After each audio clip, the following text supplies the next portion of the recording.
Guys आज की horror story थोड़ी स्पेशल है क्योंकि आपके दिमाग पे एक ऐसा इम्पैक्ट छोड़ देगी जिससे शायद आप ट्रेन में जर्नी करने से भी डरने लगो। दरअसल आज की कहानी अजीत की है। अजीत दिल्ली से हैदराबाद जाने की ट्रेन पकड़ने स्टेशन पर आता है, लेकिन स्टेशन पर एक अजीब सा सन्नाटा होता है। उसे दूर दूर तक कोई भी इंसान नजर नहीं आता है। मतलब स्ट्रेंज है, रेलवे स्टेशन पर तो खचाखच भीड़ होती है, लेकिन एक सुनसान रेलवे स्टेशन। फिर अपने भाई सुदीप को कॉल करके कहता है कि वो रेलवे स्टेशन पर पहुंच गया है और ट्रेन भी टाइम पर है, तो उसमें बैठकर वो उसे कॉल करेगा और कॉल को कट कर देता है। फिर अचानक से एक अनाउंसमेंट होती है कि ट्रेन 2 घंटे लेट है। अजीत को कुछ समझ में नहीं आता है, वो काफी परेशान हो जाता है। वो सोचता है कि अभी तो ट्रेन एकदम टाइम पर थी और अभी 2 घंटे लेट कैसे हो गई। वो वहां के स्टेशन मास्टर के पास इस क्वेरी को लेकर जाता है। वो जब पूछता है स्टेशन मास्टर से कि ट्रेन लेट कैसे हो गई, तो वो स्टेशन मास्टर उसे इग्नोर करके सो जाता है। फिर से अजीत को काफी स्ट्रेंज फील हो रहा था, लेकिन अब वो वहां से वापस आता है और प्लेटफॉर्म पर बैठ जाता है। तभी उसे बहुत दूर से एक ट्रेन आती हुई दिखाई देती है।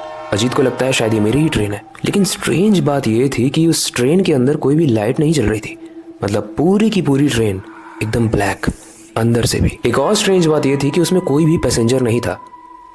जब अजीत उसमें चढ़ता है तो उसे कोई भी नहीं दिख रहा होता है। इस ट्रेन का नंबर तो वही था, लेकिन इस ट्रेन में काफी पैसेंजर्स होने चाहिए थे जो कि नहीं थे। फिर भी अजीत इस ट्रेन पर चढ़ जाता है और अपनी सीट को ढूंढने लगता है। ट्रेन पूरे तरीके से खाली होती है, लेकिन उसे एक लड़का मिलता है जिसका नाम पवन होता है। उसकी आंखें बहुत अजीब होती है, मतलब उसकी आंखों के नीचे डार्क सर्कल्स होते हैं, बहुत डार्क। वेल जब अजीत को पवन दिखता है तो वो एक इकलौता इंसान था जो उस ट्रेन में दिखता है। तो अजीत उससे नाम पूछता है कि तुम कहाँ से आए हो और तुम्हारा नाम क्या है। इसका रिप्लाई बड़ी स्ट्रेंज तरीके से पवन देता है। वो बोलता है कि लोग बेनाम पैदा होते हैं और मरने के बाद भी उनका कोई नाम नहीं जान पाता। अजीत को लगता है ये पागल है, इससे बात करना ही बेकार है। एक तो आज का दिन ही खराब है और ऐसे लोग ही मिल रहे हैं। वो गेट के पास खड़ा होकर सिगरेट पीने लगता है। तभी ट्रेन में एक टीटी आता है और उसकी आंखों के नीचे भी सेम वैसे ही डार्क सर्कल्स होते हैं जैसा पवन की आंखों के नीचे थे। वो टीटी अजीत से उसकी सिगरेट को छीन लेता है और बोलता है ट्रेन में सिगरेट पीना मना है। अजीत बोलता है ये रूल किसने बनाया और कब बना ये रूल।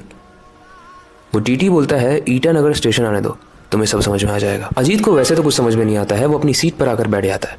तभी उसे एक रोने की आवाज आती है, एक औरत के रोने की आवाज। और सबसे स्ट्रेंज बात यह है गाइस कि जब वो उठ के उस औरत के पास जाता है तो उस औरत की आंखों के नीचे भी सेम उसी तरीके के डार्क सर्कल्स थे जो पवन और टीटी की आंखों के नीचे थे। खैर जब वो उस औरत से पूछता है कि भाई आप क्यों रो रही हो, तो वो बोलती है कि मुझे ईटानगर स्टेशन पे नहीं जाना, मुझे यहाँ से निकालो। अजीत कहता है ये ट्रेन ईटानगर नहीं जा रही, पता नहीं टीटी को क्या हो गया, आपको भी क्या हो गया है, ये हैदराबाद जा रही है। ऐसे में वो औरत बहुत तेजी से चिल्लाकर कहती है कि तू चला जा यहाँ से, और रोने लगती है। अजीत को भी कुछ समझ में नहीं आ रहा था, जिस तरीके से आपको नहीं समझ में आ रहा है कि कहानी में हो क्या रहा है, लेकिन ट्विस्ट अब आने वाला है। अजीत वापस अपनी सीट पर आ जाता है और विंडो से बाहर देख रहा होता है। तभी आधी रात में एक पानी बेचने वाला आता है और उसकी आंखें भी गाइस बाकी सब जैसी थी, मतलब वो डार्क सर्कल्स उसकी आंखों में भी थे। अजीत उस पानी वाले से एक लाल रंग की कोल्ड ड्रिंक लेता है और उसे पीने लगता है, लेकिन जैसे अजीत उसे पीता है वो खून में तब्दील हो जाती है। मतलब वो लाल कलर की कोल्ड ड्रिंक नहीं थी, वो खून से भरा हुआ एक बोतल था। खून का टेस्ट आते ही अजीत को बहुत तेज उल्टियां आने लगती हैं, तो वो वॉशरूम में भागता है। अंदर जाकर जब अजीत अपना चेहरा वॉशरूम के मिरर में देखता है तो वो देखता है कि उसका चेहरा और उसकी गर्दन